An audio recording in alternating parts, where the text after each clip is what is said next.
But how do you use it?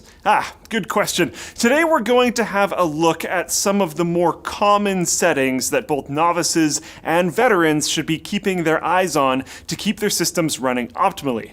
We'll start with what's probably the first thing you should look at if your computer isn't turning on correctly, the boot priority menu, which is sometimes simply labeled as boot order. You see, when you boot up your computer, it will look for a drive with a bootloader, typically paired with an operating system on it.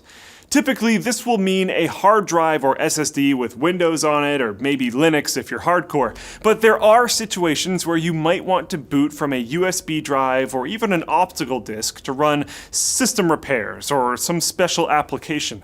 Adjusting your boot priority so that the media you want to load is listed first will allow you to boot from the location that you want. Speaking of booting, you might also see an option called Secure Boot. This is a newer feature designed to keep rootkits, which you can learn more about up here, from infecting your bootloader, which can cause you problems that your anti-malware software won't ever find.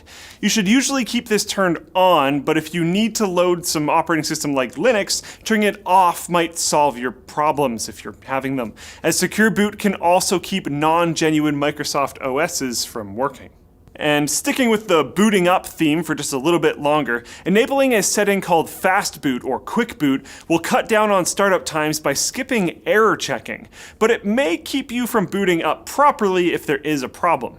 Moving on, if your computer has a feature that seems to just not work at all, there's a chance it's simply disabled in the BIOS. Options like SATA hot swapping for hard drives and SSDs, onboard audio, Ethernet, USB ports, specific PCI Express slots, and even the RGB bling built into your motherboard can all potentially be turned on or off with a setting in the BIOS. Usually it's a good idea just to leave everything on, but turning these things off can be useful to prevent the system from utilizing these built-in features if you have, let's say, a separate sound or network card and you don't want extra options cluttering up your audio settings menu, which is very valid.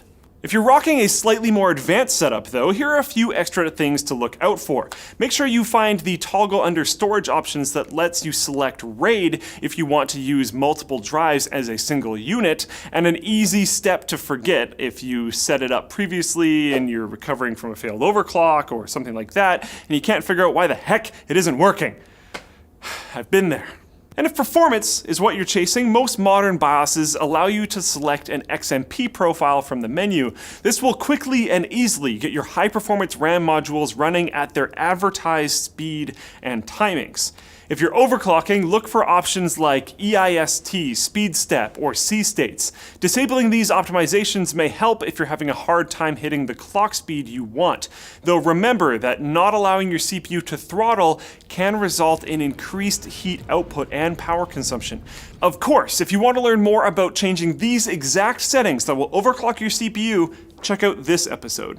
Finally, let's talk about security.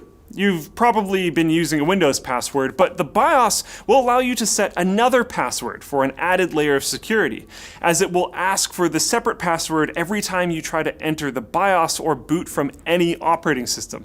Definitely useful, but remember that except in special cases, these passwords are usually cleared by removing the button cell battery from the board, and they don't keep an